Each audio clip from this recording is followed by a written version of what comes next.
Welcome again to Cottage Talk Full Time. I am Russ Goldman. This is my match reaction, my initial reaction to Fulham's 2-1 victory against Stoke City in the FA Cup, and they move on in the Cup, which is good news. And I'll be sharing that for probably the next 15 minutes, just sharing my thoughts of what I watched and maybe some of the reaction that I was seeing from the Fulham supporters on X at halftime. I think I have to talk a little bit about that and what I was thinking at halftime, and also what I was thinking while I watched this match.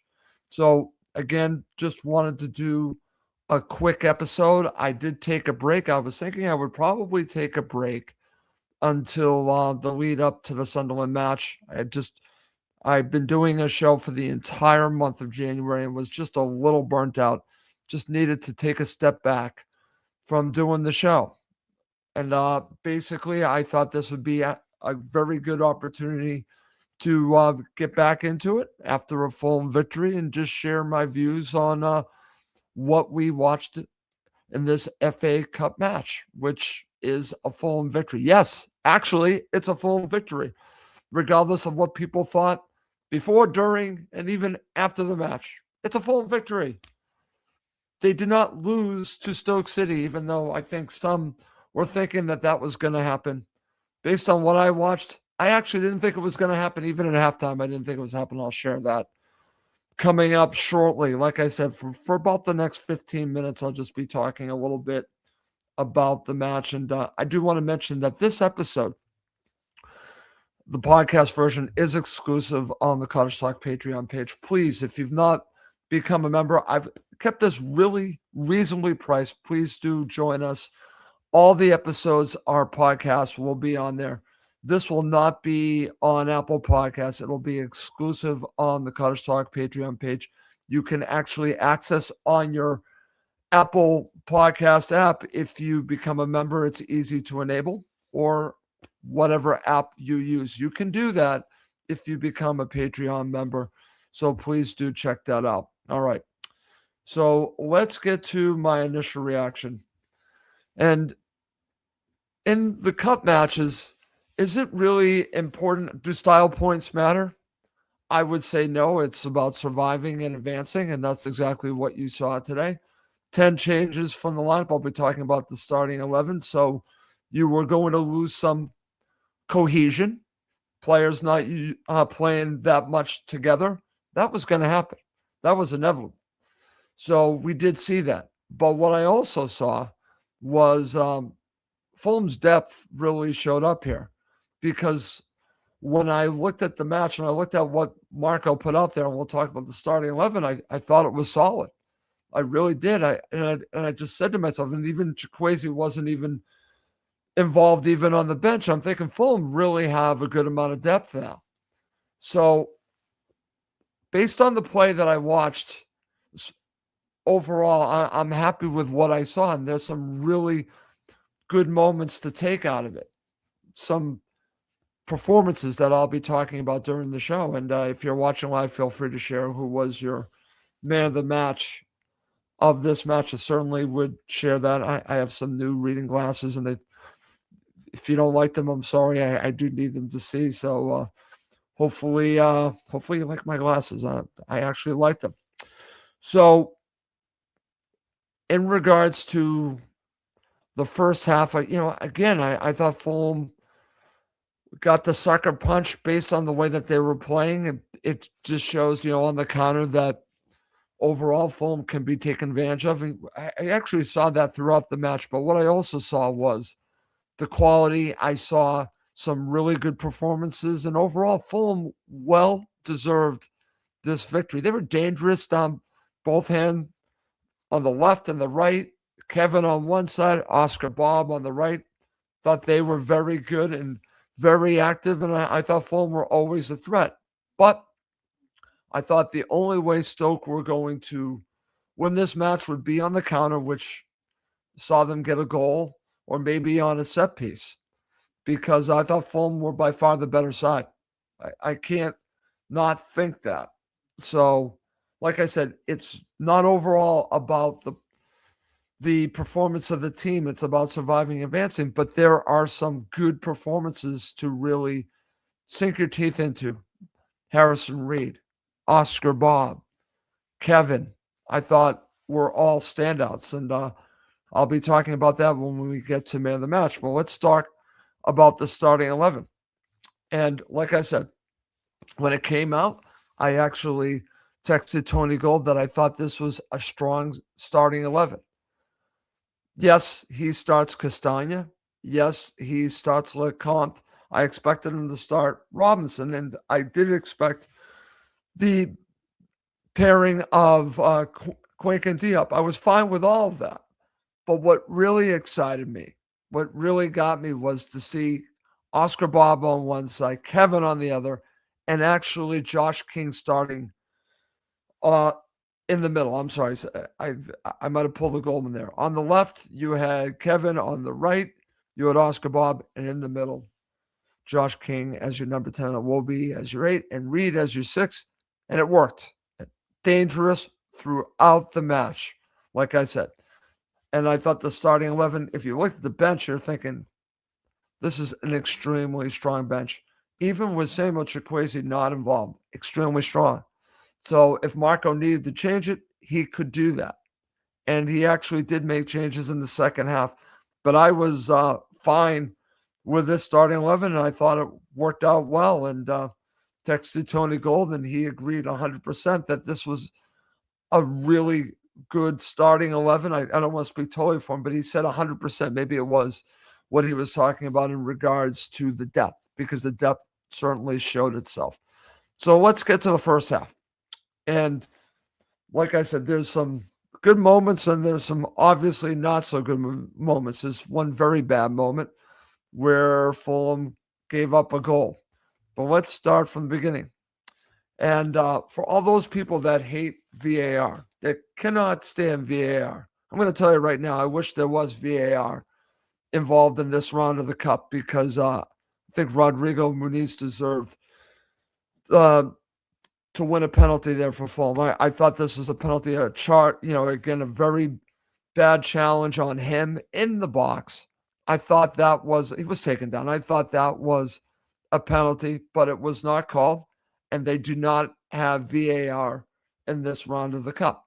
So just keep that in mind for those who complain about it, because I think Fulham would have gotten a penalty here. I definitely think they would have. And they started more bright. They looked like they were going to be dominant in this match, the way that they were playing, like going down both hand sides. It started off more in the first half on the left. In the second half, it was more even down both sides. But I did not see a way that Stoke City were going to win this match. And then shortly after the penalty, I was proven wrong, because Fulham were vulnerable because they were throwing so many players forward on the counterattack. And this Stoke City counterattack was really good. And I believe his name was Junio, scored a very good goal. And again, well taken, great opportunity led to the goal. So again, you got to give Stoke City a lot of credit here. They deserved the goal. Took advantage of their opportunity, really didn't offer too much other than that, but all it takes is one. And if you score on that, then that's good for you. And again, good for them to take the lead, not good for Fulham. But then Fulham again started to show their dominance. Even more so, you had a great shot by Kevin. The goalkeeper for Stoke City was very good, and he made several key saves. This was one on Kevin. And kept it at 1-0. Then you had the opportunity, the header from Iwobi. Misses a sitter. This would have made it 1-1. Again, Fulham had 2 or 3 opportunities to score goals. I'm going to tell you right now, Kevin could have had a hat trick in this match.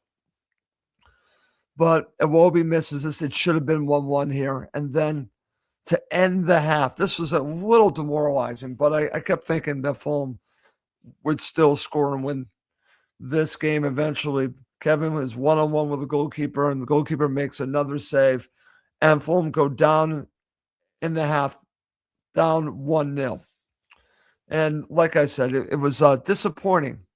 But if I looked at the overall play of what I watched in the first half, with players that haven't generally played together. I was encouraged by the performances, as I mentioned earlier. The performances were very good. You had to give this team time to play together, as they said on the broadcast. Now, let's get to halftime and my reaction at halftime to what I saw. And I saw this at halftime. And listen, I understand a reaction. I totally understand a reaction to Fulham being down. On X, you're going to see this. I call it the Fulham Fellowship of the Miserable, that are just waiting for anything negative to come out on Fulham while they're down at the half and out in full force, saying that Fulham are not going to have anything else to play for. This is at halftime because they're going to be out in the cup. And I made the argument, not only did I feel that Fulham were going to win the match eventually, still, even if they went out, I felt that Fulham had plenty to play for. Brought in Oscar Bob. All these players are returning. And yes, disappointing losses to Everton, not as much to Man City, but coming off of Manchester United, those situations, I guess Fulham supporters were feeling that Europe was out of the question. Europe is still in play. I truly believe that because I see what has been added. I see Kevin getting better. I see Kenny Tete now available. Rodrigo Muniz is available. It is still there for Fulham. I truly believe that. And I think this is going to be a completely different second half of the season than one that we have seen prior because of Fulham's depth. That depth is massive, and I felt strongly about that. I really felt strong. I was disappointed by the reaction. I knew what I would see at halftime. Fulham will have nothing to play for. The season's over. The season's not over. It's absolutely not over. Plenty to look forward to in the second half of the season. I cannot wait until they play Sunderland. I'm telling you right now, I'm predicting a Fulham victory. They're going to take something positive out of this, not just moving on from the cup, but really players that I think are going to make an impact in the second half of the season. We saw in this match. And I cannot wait for the Sunderland match now. But let's move on to talking about the second half. And listen, it almost went from bad to worse because I believe it was Cisse took a really great shot here, and it was a fingertip save that went off of the post from Lecomte to basically save Fulham from being down 2-0. So if he doesn't, again, I'll say it, dangerous on the counter. It kept happening over and over, but Fulham were by far the better side. If you want to talk about how good Stoke City were in this match, I don't know what match you were watching. They were good on the counter, and that was basically it. That's all.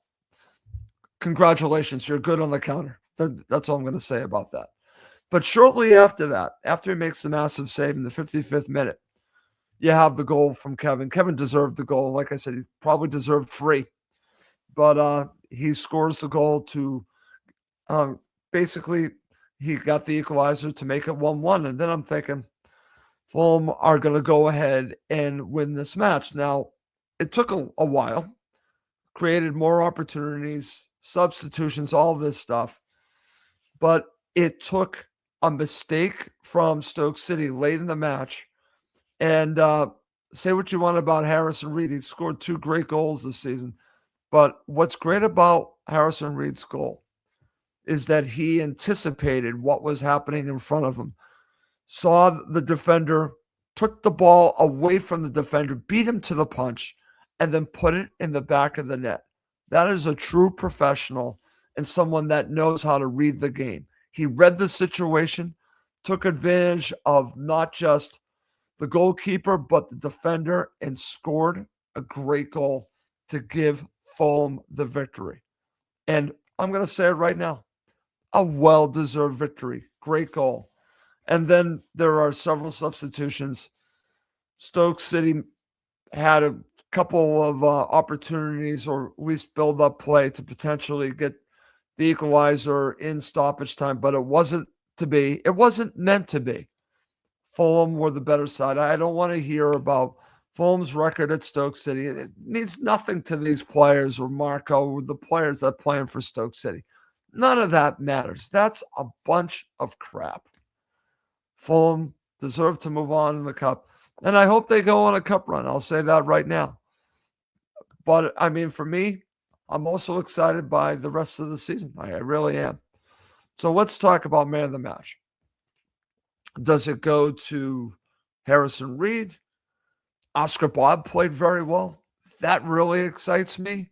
Very dangerous on the right-hand side. Was actually all over the place.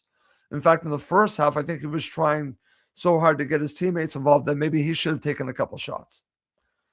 But for me, the man of the match goes to Kevin. Kevin, man of the match. Again, should have scored 3 goals. For me, man of the match is Kevin, and I'm very happy for him because now you're seeing the progress of this player. Let's go back to the Carabao Cup where Kevin really struggled. Now you go forward against Stoke City, and he looks like a completely different player. This has been coming. The confidence level's getting there. He's learning how to play in England, maybe settling down personally. Kevin is going to be a dangerous player for Fulham, along with Samuel Chukwueze and that other guy on this other side, Oscar Bob, who I thought was very good. If you're down on Fulham, I don't know why you would be. If you just want to look at the table and say they're 12th, I think Fulham are going to end 7th. I'm making the call once again. So that to me is the trajectory I see them. The depth is now there. Marco has the opportunity to change games if he wants to. The question is, will he? I don't know about that. But overall, a satisfying victory for Fulham Football Club. And as the announcer said after the match, that Marco would have been disappointed if they didn't win this based on the overall play of Fulham, the opportunities that they created. And I totally agree with that. The players deserved to move on in the cup. And again, 10 changes. 10 changes. So those that want to take shots at Fulham, go ahead. Be a member of the Fulham Fellowship of the Miserable. Well, I don't know what you have to be miserable about today because I think you should be positive. And that's how I'm going to end this show. As always, like I said, this episode of Cottage Talk is exclusive. I do go live. I stream live, but it will be only on the YouTube channel. I'll be taking it off the other streams. And if you want to listen back to the podcast version, exclusive on the Cottage Talk Patreon page. Please check out the Cottage Talk Patreon page and become a member. I've left it reasonably priced. Please do so. And that's how I'm going to end this episode. My name's Russ Goldman. Thank you as always for watching and listening to Cottage Talk.